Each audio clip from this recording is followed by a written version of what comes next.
Hello, my name is Alex Isles and welcome. In today's episode, I'm going to be talking about a Roman fishing boat.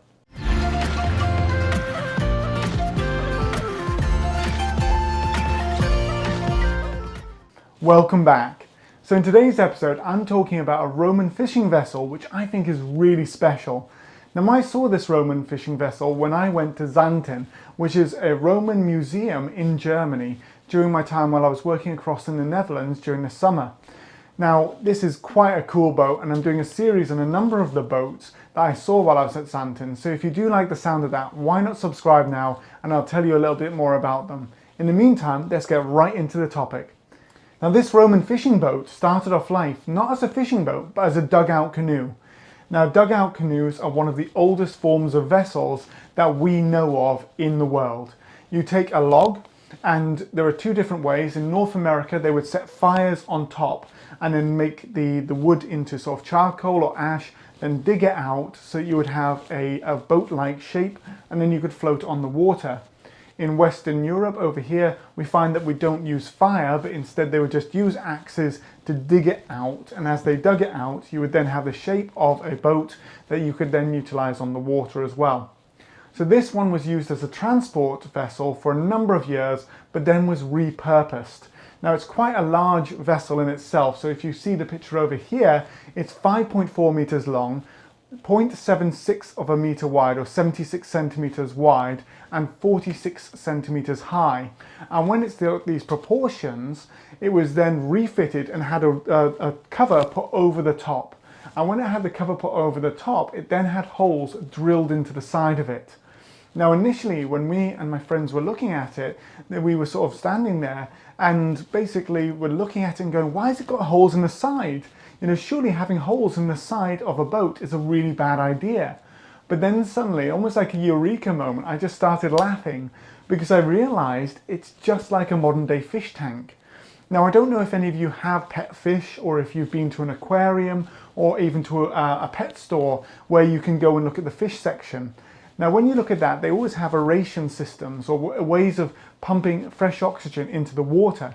Because if water stands for a while and it doesn't move, obviously it becomes brackish, or like it becomes unpleasant and basically deoxygenated because the oxygen gets used up.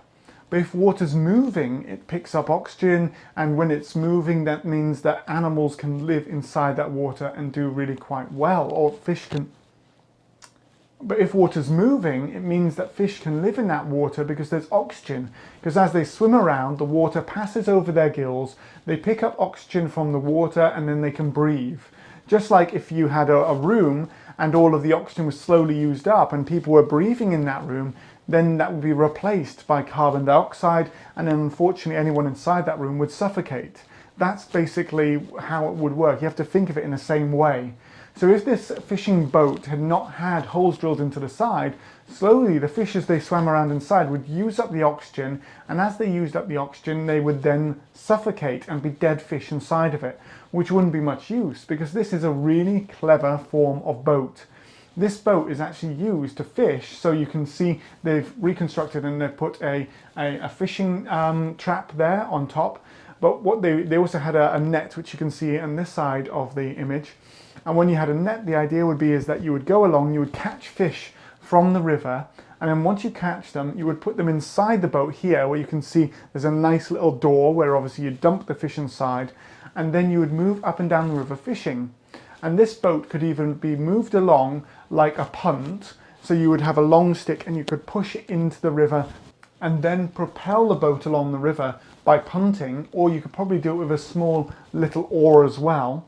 Or you could attach it to the back of a larger vessel, and then when you attach it, it could then be towed along the river, and that would also create the motion that would move the fresh water over the top of the holes, then basically bringing fresh oxygen into the water and allowing for your live fish to be transported down the river. And then it could be taken to an urban area where fresh fish could be sold to a large urban community. And so because of that, at a place like Xanten, where you've got up to 10,000 individuals living there in the 2nd century, you might want to sell them fresh fish. So if you had a number of boats like this operating on the river, your fishermen could go up and down a river, and it was actually found on a canal connected to the River Rhine. So when it was found on that canal, obviously it had sunk after a number of years, but they were going up and down canals, they were connecting between the Rhine and other rivers and collecting this particular fish, and collecting these fish so that they could then bring them back to a large urban area so that they could then sell them to urban communities.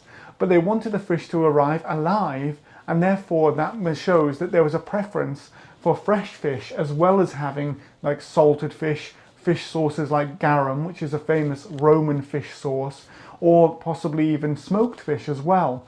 There was a Roman preference for this. So this tells us again a little bit about normal Roman life, Roman food, Roman habits, all of that sort of thing as well. Or at least up here on the sort of northwestern part of what is now modern day Germany, where obviously they have a liking for fresh fish. Or even if the fish are arriving alive, then you can process them, you can salt them or whatever you want once you get to the urban settlement. But at least the fish are arriving at whatever settlement they're being processed at alive. So like for instance today in the modern fishing industry, obviously the fish are killed during the fishing process, and when they are killed they are then either frozen or kept preserved within the fishing boats till they're brought into port, and then from port they're then distributed to local centres where they can be sold through supermarkets, through fish stores, all of that sort of stuff. So there is that sort of need to freeze them to actually enable them to preserve and last longer. But the Romans were finding a method of transporting the fish while they were still alive so that they could forgo the need of the fish going off, obviously, as decomposition came in.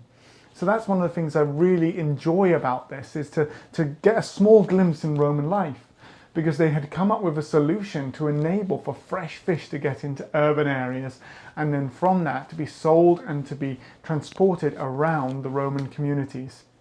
So I really hope you've enjoyed learning about this fishing boat, and that it's maybe opened up another little sort of thoughts or view into the Roman world and actually how it was operating with different preferences for food and also for basically how they were managing animals and fish back in the Roman age.